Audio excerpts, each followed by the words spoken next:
You're listening to the JD Rucker Show. Let's begin. As of right now, Steve Bannon is going to be imprisoned. He's going to be imprisoned for non-crimes.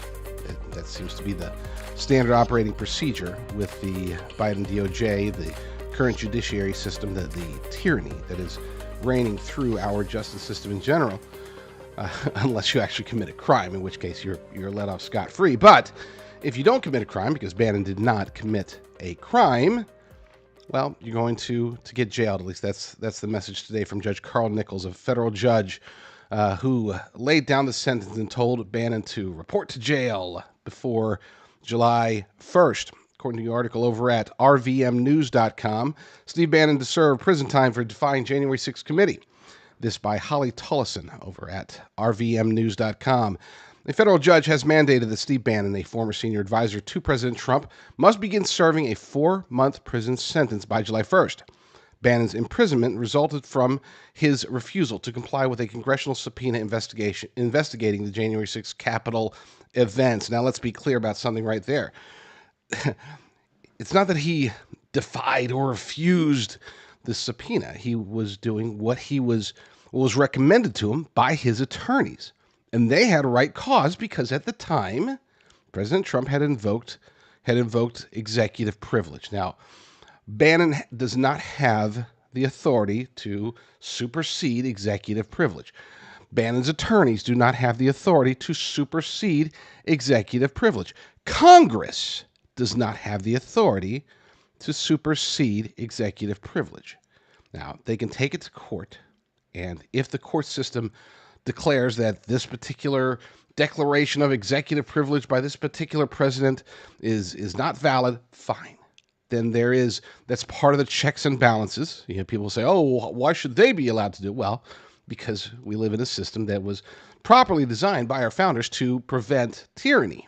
And so I am supportive of the idea that the judiciary, the judicial branch, can overturn executive privilege, and not as a whole, but in certain circumstances, if it's deemed unconstitutional. That is the litmus test.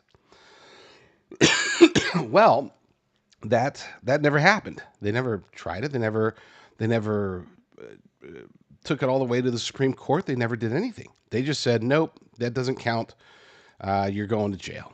And that's why Steve Bannon is supposed to report to jail by July 1st. Back to the article. The directive from Judge Carl Nichols follows the rejection of Bannon's appeal to overturn his conviction. This decision ensures Bannon, a pivotal conservative media figure and Trump associate, will be incarcerated during a crucial period in the 2024 presidential campaign between Trump and Joe Biden. Matt Gaetz took to X to post in support of Bannon. We'll get to that here in a second. But let's be clear. There is still, if there's any positive or silver lining here, it's that by giving Bannon until July 1st, which is approximately 4 weeks away, he's allowing Bannon's attorneys to continue to appeal this, to try to get it overturned. Is that a positive? I guess so. I guess that there's a chance. I'm just skeptical. And today I'm going to be talking about 4 truths that this news has revealed to us. And these aren't truths. When I say revealed, none of this is new.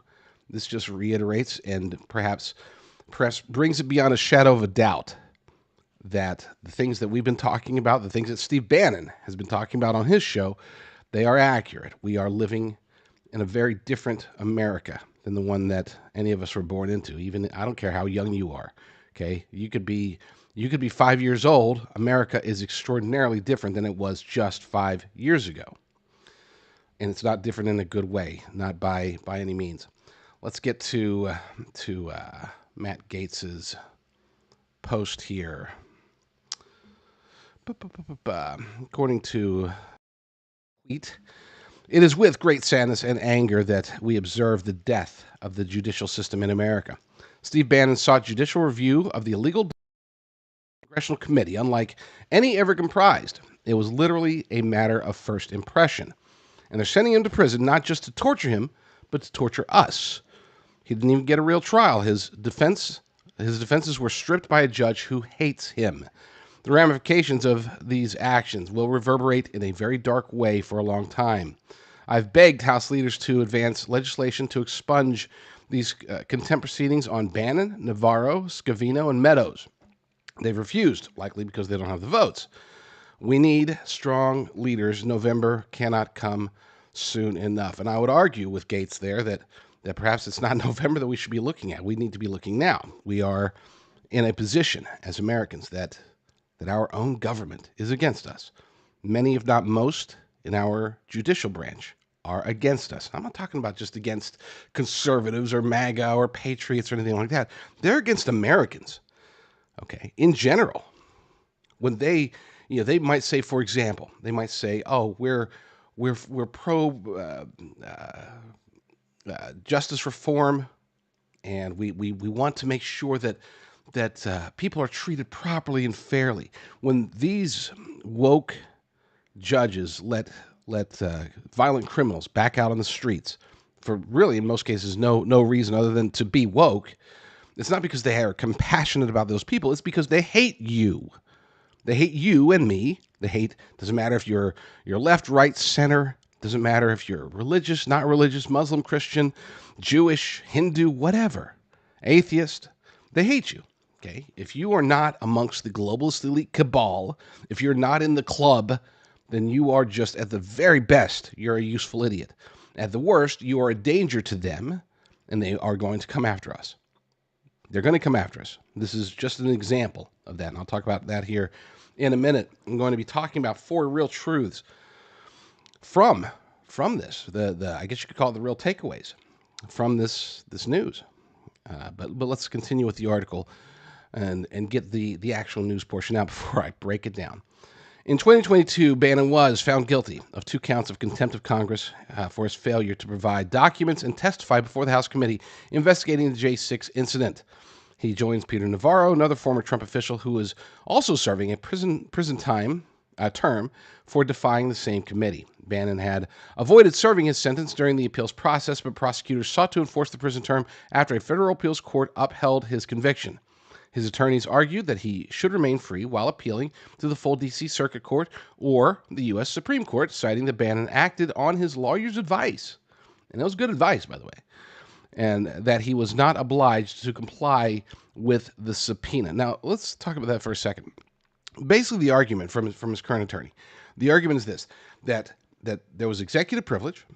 His attorneys had told him, when the subpoena came through, they said, not only should you not comply with this subpoena, you can't. You could get in trouble if you comply with this subpoena, because executive privilege has been invoked, and that supersedes this congressional subpoena from this made up, stupid subcommittee.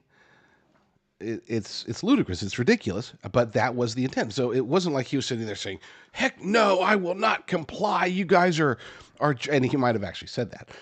I don't want to say he didn't say that, because maybe he did say that. I don't watch every single minute of his shows or any of his speaking events. Maybe at some point somebody was going to find something where he says, I'm not going to comply because it's wrong and this, that, or the other. But as far as from a legal perspective, his argument, the argument that his attorneys made, not just to the committee, but also to him, is that our hands are tied. Okay, we have been instructed through executive privilege that we are not allowed to talk to you guys. Okay, you J6 committee people, we can't talk to you. Sorry, if you got a problem with that, you're gonna have to take it up with Donald Trump, because our hands are tied. That's the advice that he was given. That's what they told the J6 committee. That's what they've told the first court, now the Court of Appeals. And that's what they'll tell all the way up to the top if it gets there. Now, the question that remains, and we'll get to that question here in a second, or we'll get the answer, but the question that remains is, will there be action between now and July 1st? Will Steve Bannon be imprisoned? Will he become a political prisoner? Because if he is, well, there's implications for that as well. We'll see how that ends up going. Back to the article. Although Bannon was not part of the White House staff at the time, he was involved with a group of Trump advisors attempting to disrupt the certification of Biden's 2020 election win. The congressional panel suggested that Bannon had prior knowledge of the event planned for January 6th when Trump supporters breached the Capitol to halt the certification process. Which, by the way, I'm not crazy about that wording. They were ushered into the Capitol by complicit FBI's hidden secret assets and everybody else, not them. They were just like, hey, let's go. They weren't sitting there. We've got to find Congress and disrupt this certification. No, they were like taking podiums and taking pictures and selfies, and they're still, of course, rotting in jail. Many of them. We need to get that fixed as quickly as possible. But wording aside, the facts there are accurate. Otherwise, he wasn't part of the White House, but they're saying that he had foreknowledge of the attempt to breach. Basically, they're saying that he was like I don't know, like Ray Epps, okay, which he wasn't. The only way that he would have foreknowledge is if he was part of the deep state, because it's only the deep state that actually knew what was going to happen. It's only the deep state and their proxies, such as Nancy Pelosi and Bowser and everybody else who was involved in preventing, for example, the National Guard from coming, in infiltrating the protesters with instigators, with FBI officials, FBI agents, FBI assets, other deep state people. With Antifa was there. There's a lot of people who did have, I would believe, foreknowledge of what was going to take place on January 6th. It just wasn't Steve Bannon. It wasn't really anybody in the MAGA movement. It was the people that were trying to take down the MAGA movement, the deep state, Pelosi et al. These are the people that should be getting questioned, not Steve Bannon. Did he have foreknowledge that this is going to happen? Of course not. I mean, that's stupid. If you think that Steve Bannon was thinking, okay, so we're gonna get in there and we're gonna go to the Capitol and then we're gonna go into the Capitol and all this other stuff. No, they weren't thinking that. Steve Bannon was not thinking that at all. But hey, we live in a clown world now, don't we? In this clown world, it's like 1984, a variation of it. Weakness is strength, they want you to think. Victimhood is victory, they want you to think, and truth are lies. Well, here are 4 truths. 4 truths about Steve Bannon's political prisoner sentence. Number 1, the message here being sent by the deep state, by the judiciary, by this corrupt federal judge who hates Steve Bannon and hates Donald Trump. The message is directed not at Steve Bannon, not even at Donald Trump. It's directed at you. It's directed at me, but really mostly you. They don't want any of us to feel that we have rights. They don't want us to think or know or realize that we have the power to protest. We have the power to speak our mind. We have the power to go against tyranny and oppression. We, the people, citizens of the United States of America, have that power. That power is gifted to us by God. That power is protected by the U.S. Constitution. But this sentence, this ruling, everything about this was not just Bannon, but Navarro, Scavino, Meadows, Trump. The message is directed at you. They want you to be scared. They want you to be hesitant. They want you to, when you get the invite and your buddy says, hey, we're going to march and we're going to protest at the state capitol today. They want you thinking in the back of your mind, they're willing to jail Bannon. They might be willing to jail Trump. They already jailed Navarro. They've jailed hundreds of January 6th, mostly peaceful protesters.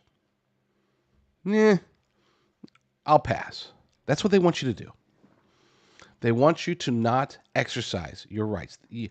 Folks, we can peacefully protest, and I'm not talking about like the anti-Zionist protests blocking highways or the climate change protests, throwing soup cans on artwork. I'm not talking about protests that actually disrupt the flow of society. I'm talking about just your standard, average, good old Tea Party style protests. You remember those? Remember the Tea Party when we could actually go out and we could protest. I went to many of them. I took my kids to these events. I would not take my kids to an event where, like the anti-Zionists standing on streets, blocking traffic and getting arrested. I had no fear back in the day. I had no fear of going to a Tea Party protest in front of a state capitol or a city hall or even the in D.C. I would have had no fear taking my kids there and peacefully protesting, because at the time there was a reasonable expectation that, hey, if you don't get violent, if you don't break the law, you're not going to get arrested. Today, that's not a reasonable expectation. It's not just for people like Steve Bannon or the J6ers. Many of us, many of you, have concerns. They're stifling us. They're quashing us. They're making us second guess whether or not we're actually allowed to do what we're supposed to be allowed to do. So that's the first truth, is that jailing Bannon, jailing Navarro, potentially jailing Trump, Meadows, Scavino, it is about sending you the message. Either comply or go to jail. That's what they want you to think. Number two, and I've been trying, let me double check to make sure that I did not get a reply yet. No, I still waiting for a reply. I'm trying to get Natalie Winters or Bannon on the show. I was hoping to get them on before I aired this, but I have not gotten a reply back yet. We'll get it. We'll get them on, one or the other or both, to talk about this. To talk about the future war. I don't need their help understanding what's going on here. I need their input on what's going to happen with War Room. Obviously, Bannon is the heart and soul of War Room. Natalie Winters has been moving her way up. She's an excellent, I wouldn't say necessarily substitute, because that would make her seem inferior. She is a excellent partner at War Room. Steve Bannon has been doing the work that has been so desperately needed. The same type of work that Rush Limbaugh used to do. The type of work that other great media people have done. Steve Bannon has tried to expose the truth, and he does this on a daily basis. I don't know anybody in the industry, and I know a lot of people in the industry. I don't know anybody in conservative media who is as tireless as Steve Bannon. Natalie Winters close, though, and so hopefully I get one or both on to discuss what is the future of War Room. With that said, my prediction is that over the next 4 months, as we lead up to the election, and depending on what happens during the election, could be even after the election, but I believe that War Room will explode as a show, as a movement, in many ways as an ideology, because there are other shows out there that you might like better, you might not like as much, but there's one thing you can definitely say about War Room, is that there is no better MAGA, truly MAGA show out there. Okay, I mean, they're as MAGA as it gets, with Trump or without Trump. They go full blown MAGA, and they really do truly, legitimately, honestly, and wholeheartedly want to make America great again. And so I believe that as a result of this, that War Room as a show, War Room as a movement, is going to explode. It's going to be even bigger.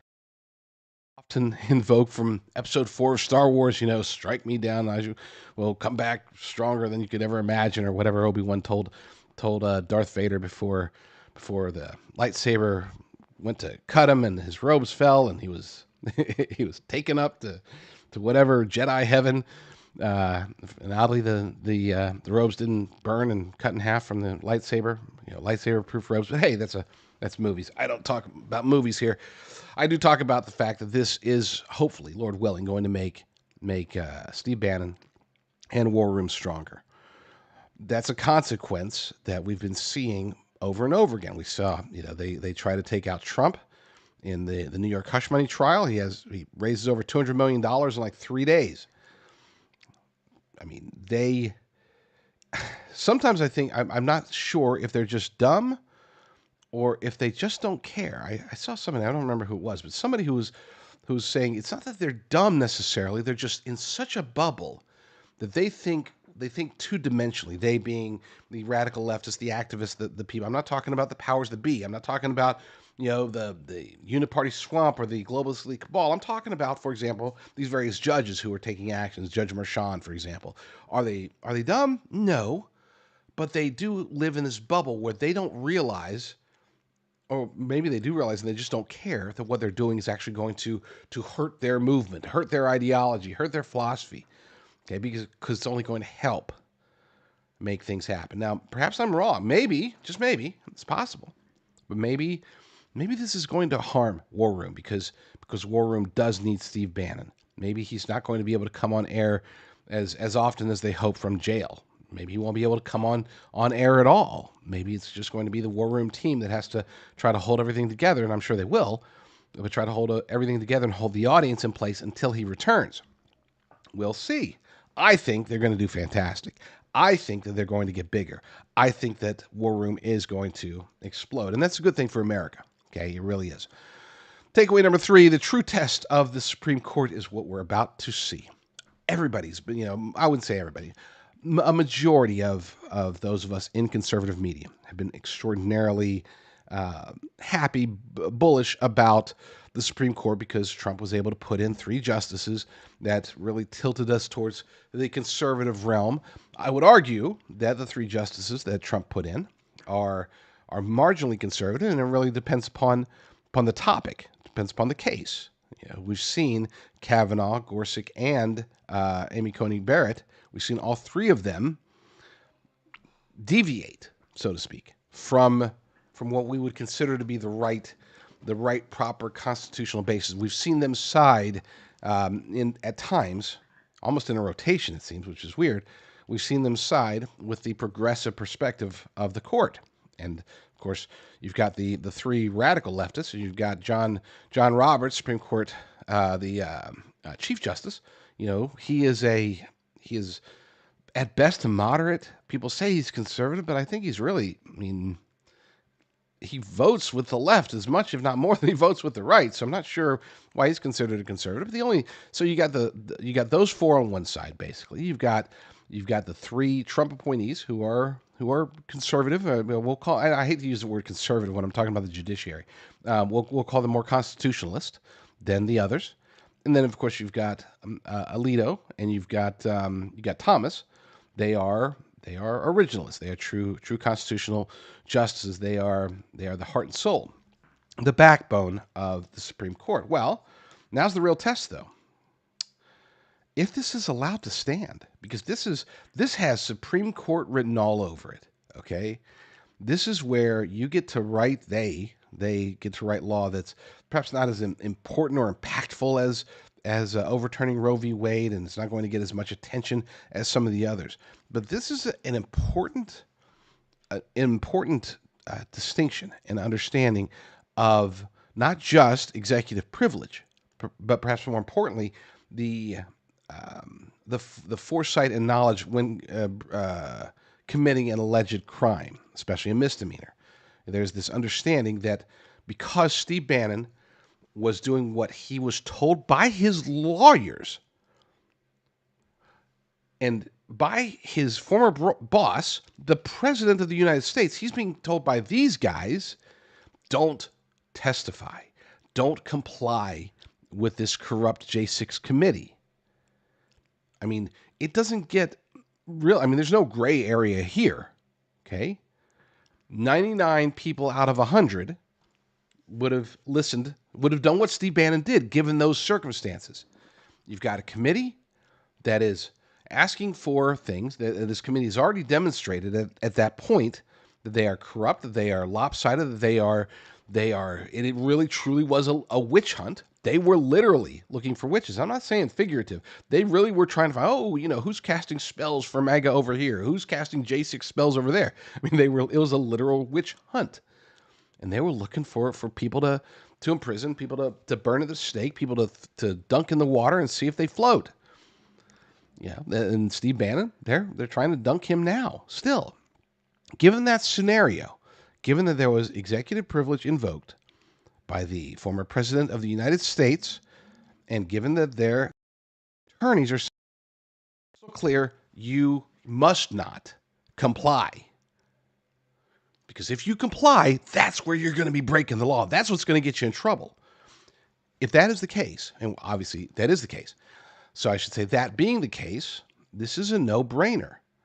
He was acting in good faith to try to comply with the laws.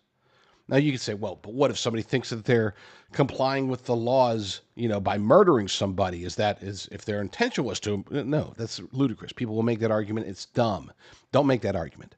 The argument here is there's a lot of gray area with the subpoenas themselves, but there's no gray area at all when it comes to whether or not Steve Bannon thought that he was doing the right thing and complying with the laws by not complying with the subpoena. Therefore, the Supreme Court will decide which is true. In other words, I hate to break it down like this, but this is the reality.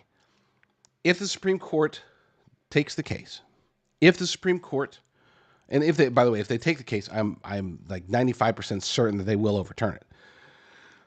The question is whether or not they'll take the case, and that remains to be seen. I have no faith in the appeals circuit courts in D.C. They might. I wish they could just skip all that altogether and go, because they've only got till July 1st, really. If they could skip all that altogether, that'd be great. We'll see. But again, the question remains: how conservative, how originalist is this particular Supreme Court? And we will find out.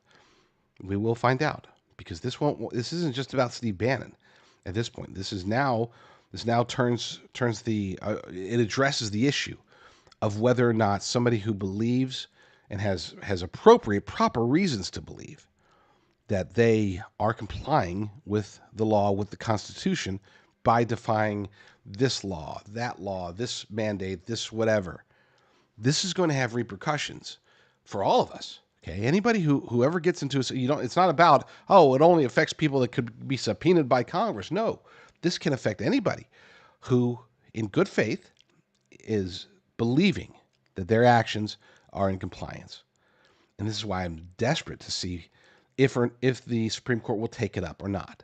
If they don't, well, that would be a true shame, and not just for Steve Bannon. Last but not least, this is a final takeaway from this debacle. But before we get to it, I want to go ahead and play Steve Bannon himself. Let's listen to his reaction to this news. Okay, thanks. I've got great lawyers, and we're going to go all the way to the Supreme Court if we have to, but I want to say something specifically about the Justice Department. Merrick Garland, Lisa Monaco, the entire Justice Department, they're not going to shut up Trump. They're not going to shut up Navarro. They're not going to shut up Bannon, and they're certainly not going to shut up MAGA. If you look right here, you reporters, in the 2.5 or 3 years we've been here, look at the rise of MAGA, look at the rise of Donald Trump. If the election was held today, according to Harry Enton over at CNN, President Trump would win in a landslide. All of this, besides the major legal issues that have to be addressed, all of this is about one thing. This is about shutting down the MAGA movement, shutting down grassroots conservatives, shutting down President Trump. Not only are we winning, we are going to prevail, and every number and every poll shows that. There's nothing that can shut me up, and nothing that will shut me up. There's not a prison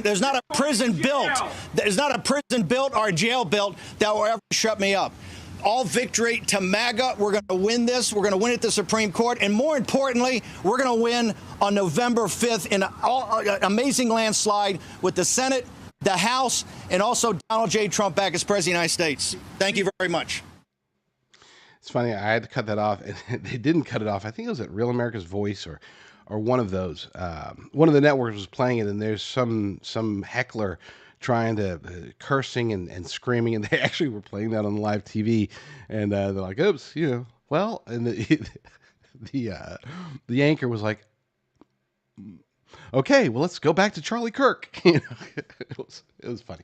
I didn't play that because we don't allow cursing on the JD Rucker Show. Anyway, fourth takeaway, and Steve alluded to this, but the fourth takeaway that we must understand, and this is obviously the most important one, is that we are living in a police state.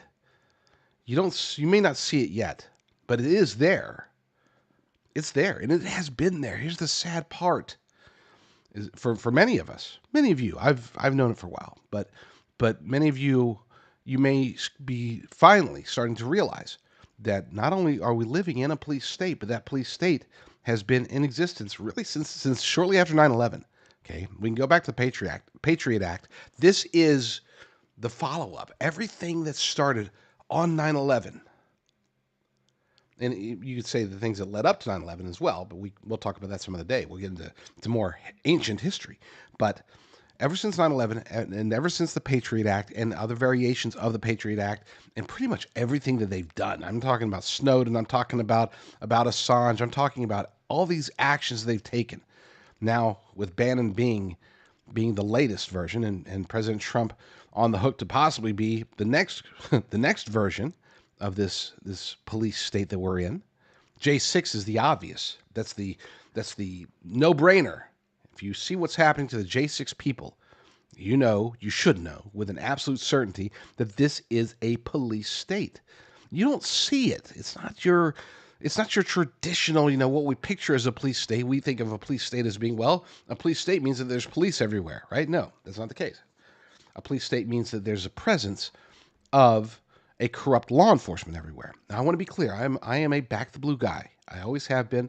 Okay, my biological father was a cop. My stepfather worked for drug enforcement. At one point I wanted to be. Don't hold this against me because I was a kid at the time. But when I was in high school, my first aspiration was to become an FBI agent.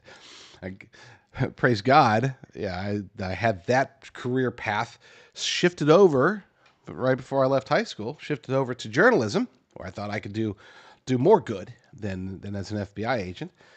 So praise God for that particular revelation. But yeah, we have a police state surrounding us. But thanks to the surveillance state, thanks to artificial intelligence, thanks to social media, thanks to all of these various technological advances that have been put around us, thanks to Ring, okay? I mean, folks, if you don't realize that your Ring doorbell cameras are part of the police state, it's time to wake up.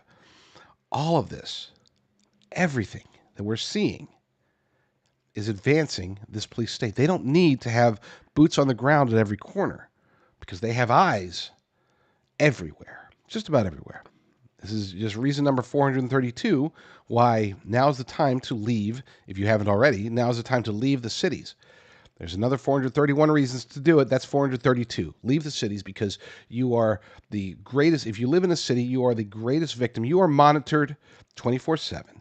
Everything you do is monitored. Everything you do is monitored. They know where you are. They know what you're doing. They know what you're spending on. Once they roll out central bank digital currencies, which are coming, that will be the culmination. That will be the ultimate. That will be the way for them to enact the police state without force. That will give them the ability to control us in ways that we've never been controlled before. People say, oh, central bank digital currencies are no big deals. We're already paying with credit cards. Isn't that the same thing? Not by a long shot. Today's show is not about that. But I just as a warning, the coming central bank digital currencies will be when the rest of the people, the normies, start to realize, hopefully, that we are living in a police state. For you, we're already there. We already know what's happening. We already look around. We see the writing on the wall. We know exactly what's taking place. And I shouldn't say exactly because it's probably worse than we even think. It really is. But this news, this attempt to turn Steve Bannon into a political prisoner is proof positive that should go beyond a shadow of a doubt. Because to have a police state, you can't just have you can't just have the police, okay? I mean, as we've seen in many of these leftist cities, just arresting somebody doesn't necessarily mean that they're going to stay in jail. Okay, you have to have a corrupt judiciary. And when we have people like Steve Bannon thinking that he's complying with the former president of the United States, as well as his attorney, and he's going to go to jail. Meanwhile, you have literal child rapists who are having their cases dropped. That's the next reminder. That's reminder number 796, that we are truly living in a police state.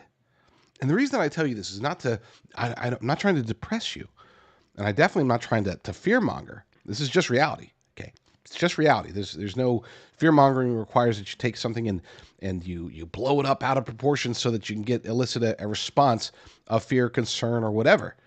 I'm not blowing anything out of proportions. If anything, I'm talking too lightly about it. We are living in a police state here in the United States. Prison planet, as Alex Jones would call it. But no, here in the United States, I'm not worried about anybody else. I'm worried about us right here. We are prisoners, essentially. And the walls are closing in around us. It's a phrase that they like to use in media. I never use it.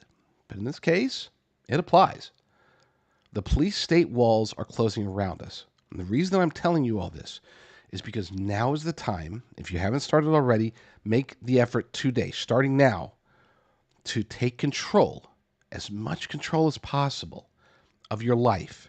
That means three things. Number one, reduce or completely eliminate any dependency you have whatsoever on government. And I'm talking about everything down to local government. Look, if connection, we'll talk about localization here in a minute, but I'm not so much worried about your town's, mayor or your county sheriff. Well, the county sheriff I would worry about for sure if you've got a bad sheriff. But if you've got a good sheriff, that's a positive thing. That's probably the best thing to have. Okay, the most important elected official that you will ever vote on in your life is going to be your sheriff. You could argue district attorney, whatever, but presidential elections, congressional elections, all that stuff, that's great. Fine. Governors, fine. Those are important too, but nothing's more important than the sheriff. Anyway, especially the way things are going. We'll discuss that here in a second. But no, try to get yourself removed completely. You and your family and anybody you know and love. Try to take them off of any assistance programs, any reporting programs, anything that connects you with the federal or state governments. Break free as much as possible. Number two, I already said it before, I'll say it again, get out of the cities. Okay? Get into a small community. Even if you're in the suburbs of a major city, try to get out of those too, because they're not going to be spared. Okay? They might have a short delay. When crap really starts hitting the fan, it's going to start in the major metros. It's going to expand out, and the suburbs are not going to have their their safety for very long. When you get out to the rural areas, you'll have a bit more time. Every place in America outside of hidden bunkers, every place in America will eventually fall under the thumb of this police state, this globalist cabal's army in both the judiciary as well as in law enforcement. And again, to be clear, I'm not saying don't, F the cops or, whatever.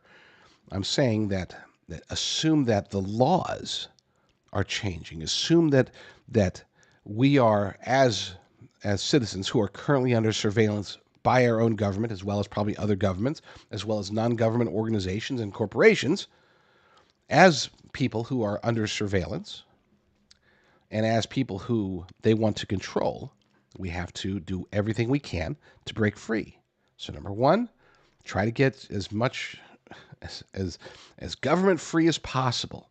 Number two, make sure that you are, what's the easiest way to put it? You are safer than you would be in the cities. I know for some of us, it's just hard.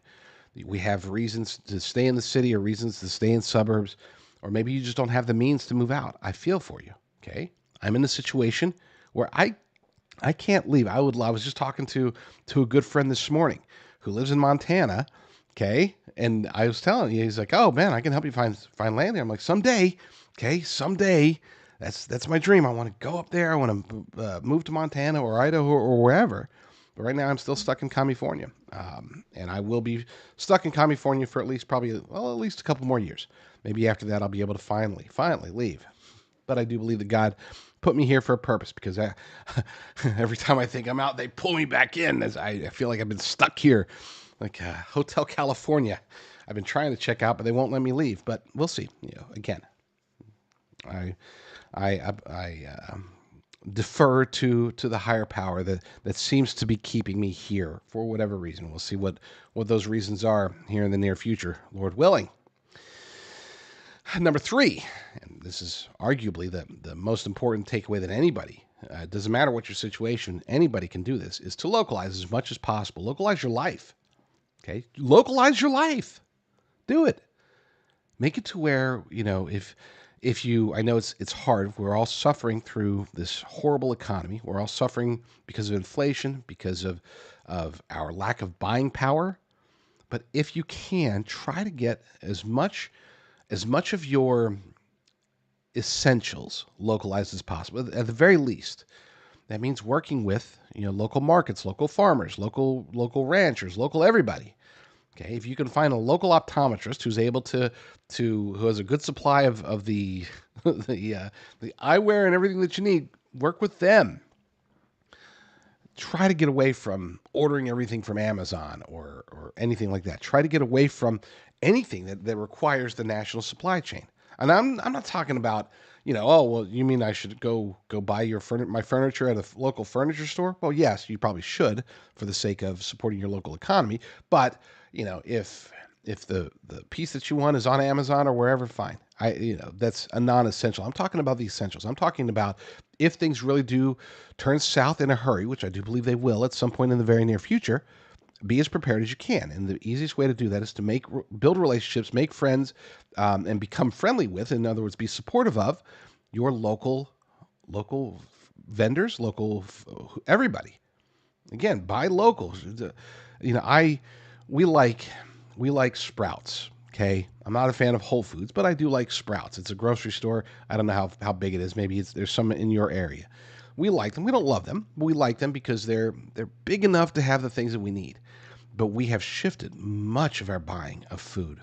When I say much, I would say we're probably at about 60%. 60% of our food we have delivered from local farmers and local markets. We will. Recently moved, if you couldn't tell from the background, we will, Lord willing, be able to actually go and visit and find these farmers, these ranchers, people we can talk to, that we can shake hands with, see if we can help them, see if we can buy direct. They love, many of them, not all of them, but many of them would want you to buy directly from them because then they don't have to pay the middleman. Okay, they don't necessarily want to do the distribution. This is why I love farmers markets, by the way. If you have a local farmers market, find your good organic or regenerative farmers out there and buy as much as you can from them. We get our deliveries. They came last night at like 1 a.m. And my wife, she comes and gets me. She's like, "Oh, can you help me?" And I mean, this was an experience. We actually we're having fun. It's almost like back in the old days, Christmas, when you were a child. That's what it feels like. Oh, we got our farmers boxes. We got a couple of bags there with the cold stuff. We've got the boxes there with the fruits and the vegetables and stuff we're going through. Just the amazement in her eyes. It filled me with joy seeing her pull out these, what were they? Spring onions. I thought, oh, we can make leek soup. She's like, these aren't leeks, you silly man. These are spring onions. And she's clipping them. Anyway, a little bit, maybe some TMI there. Point is that try to localize as much as possible. And number 4, and this is the takeaway, and then we'll go to a break. Number 4, if you're not preparing now, please do so. If you are preparing, accelerate. And by preparing, I'm talking about getting your water, your food, your ammunition, your alternative energy supplies, okay, your meds for long-term storage if you can. Definitely get your Bibles, okay? Make sure you got clothes that are sufficient, call it utilitarian or utility clothes, but clothes that will, maybe they're not the most fashionable, but they can keep you warm in the winter. And make sure you got clothes that'll keep you cool in the summer. Prepare, and the best mentality I can ever tell people to take on is take on the mentality that what would you do if you were stuck in your home for 6 months? A lot of times people will say, like, England or London put out I think it was actually Great Britain as a whole put out a note, be sure to have at least 3 days supply of everything that you need, food, water, everything. Of course, they don't mention ammunition because they don't have any. But make sure you have supplies available, candles and flashlights and all that stuff. They say 3 days. I think it's FEMA. They put out, it's either 7 days or 14, maybe 10 days. They say you should always have that supply on hand. Your average American family will have approximately 2 weeks worth of food in their home at any given point. And that's something where, at least for me, just saying, when they say 2 weeks, that's being generous because there's a whole lot of food that they probably don't want to eat. Food that's been there, maybe they got it in the past, maybe It's a Chef Boyardee raviolis that they thought they remembered from a childhood and thought, man, I used to love those. And they bought 5 of them and they opened one up and it was nasty. And it's like, oh man, I was dumb as a kid. Not that experience happened to me or anything recently. They were nasty. I was like, holy crap. Why would my mom even consider feeding this to me? This is terrible. Thanks, Mom. But yeah, average family has 2 weeks worth of food. Go beyond that. Try to think at least 6 months. And don't forget the water. What if the taps run out? Look what's happening in Alaska.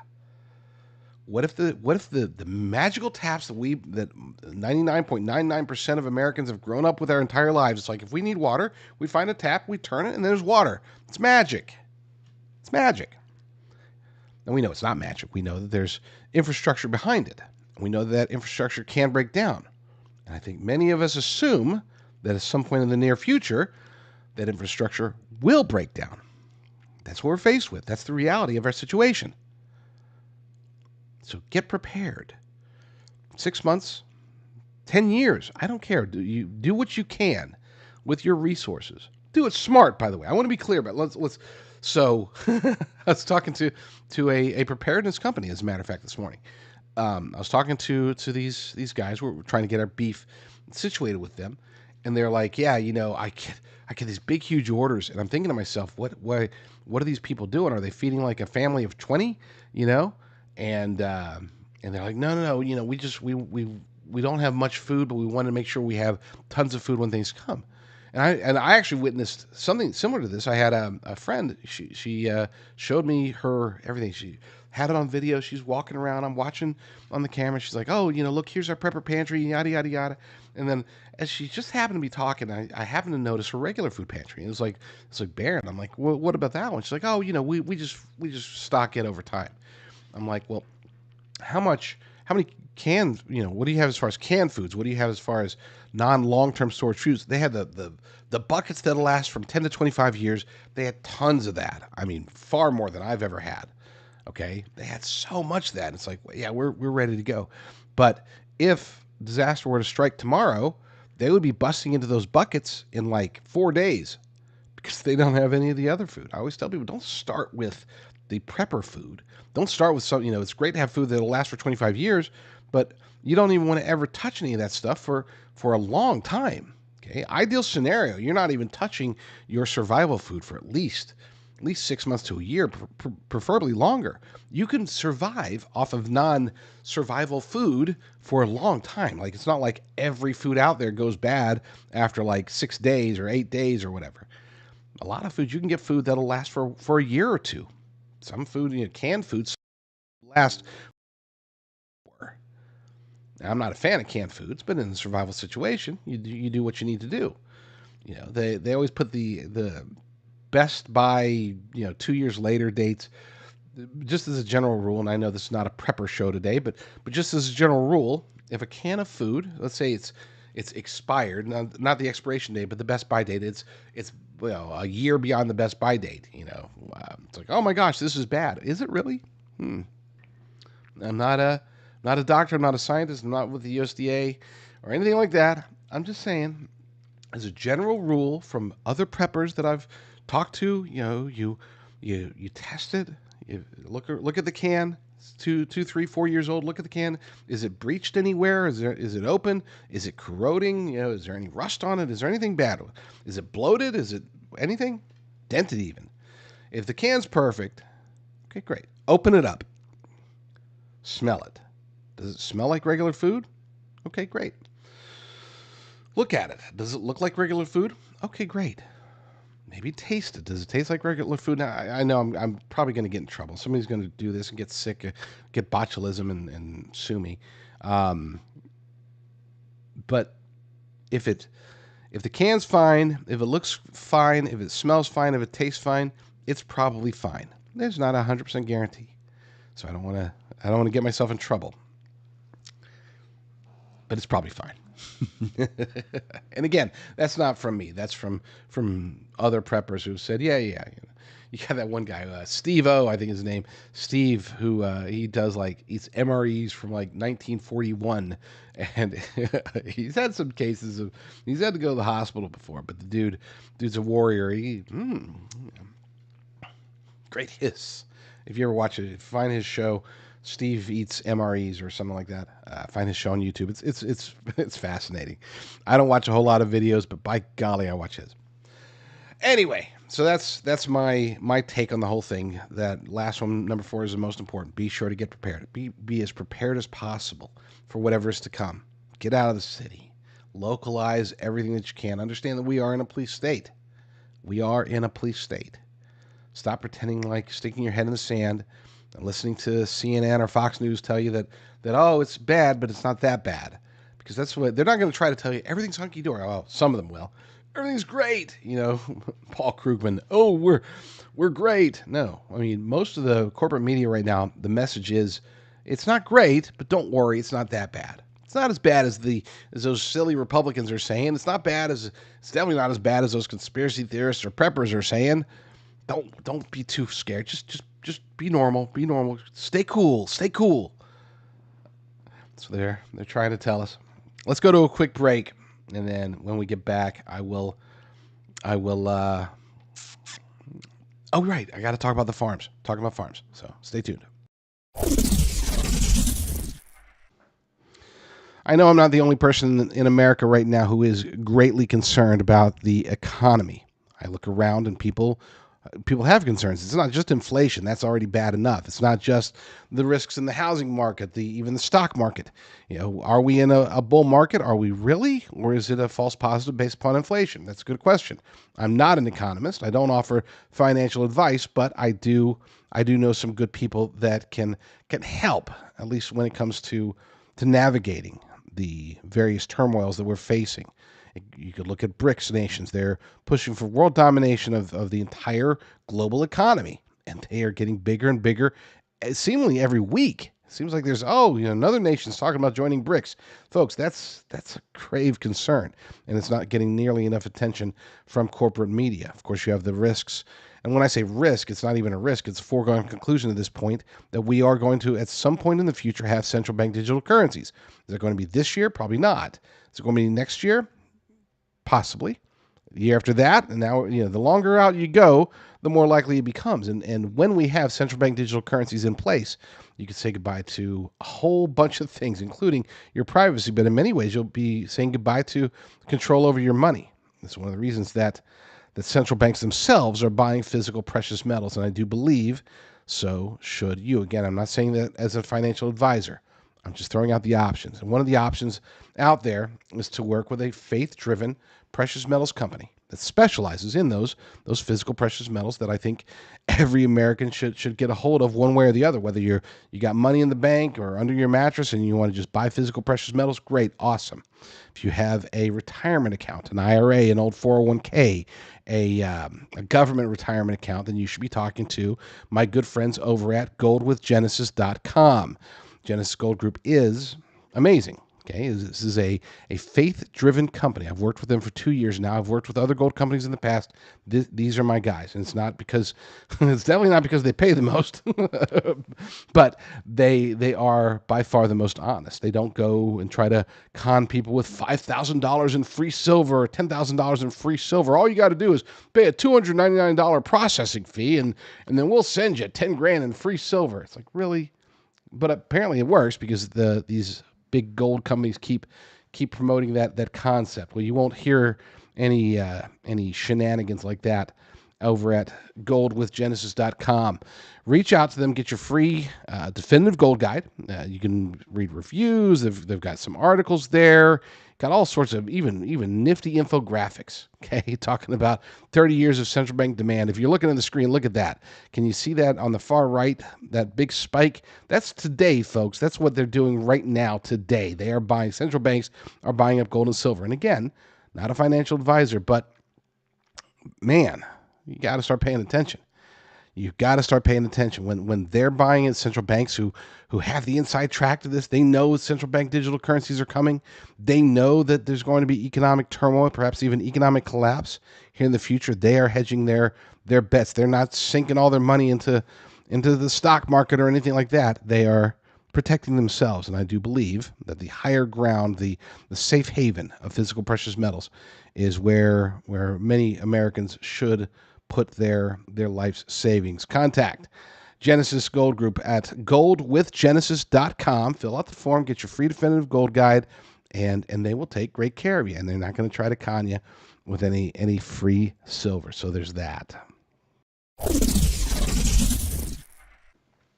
Well, I made a big mistake. I had no idea until I went to break. I wasn't looking at a clock or anything. I know I probably should. I had no idea that I talked so long about the Steve Bannon thing. So we're going to cut today's show off a lot early, because there's just not enough time to talk about the rest of the stories. We're going to use this as a standalone Steve Bannon thing, and that's good. I think that's actually the best move, because it really does deserve its own full show.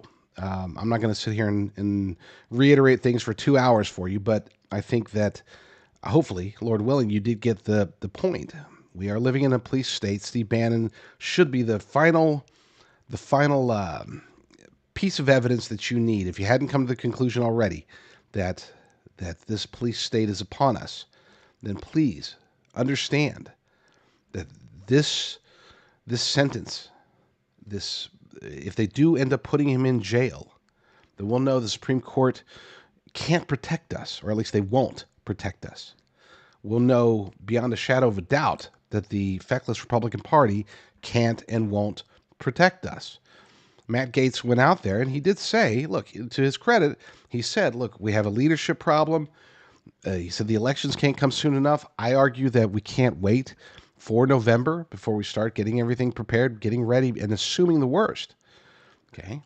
Hope for the best, but plan for the worst. That's the idea here. So don't think, oh, don't worry, everything will be all fine. We'll get a super majority in the House and the Senate, and we'll get rid of all the rhinos, and it'll be all constitutional conservative, MAGA, patriot, populists, whatever. Yeah, and Trump will be back, and great days are coming. They might be. Lord willing, they are. It will only be because God says, all right, let's go ahead and do it like this. If it does happen, which obviously I'm not. I mean, he can do anything, literally. I just don't know if he will. I don't know if we deserve it. We don't. We don't deserve this. Maybe we do. Maybe we do deserve a police state. Maybe we, as a nation, have just become far too complacent. Maybe spoiled. Maybe we didn't realize how good we had it, and we did not impart that knowledge onto our kids, and we did not see the threats.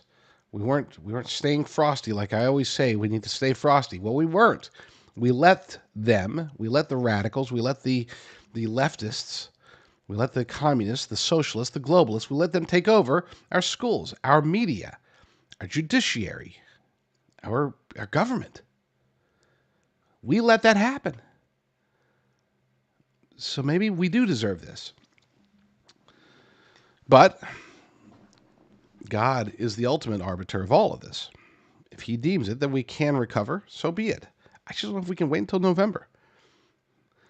So, we'll see. Lord willing, I will be back very soon with another episode. But in the meantime, you all stay strong, stay safe, and God bless.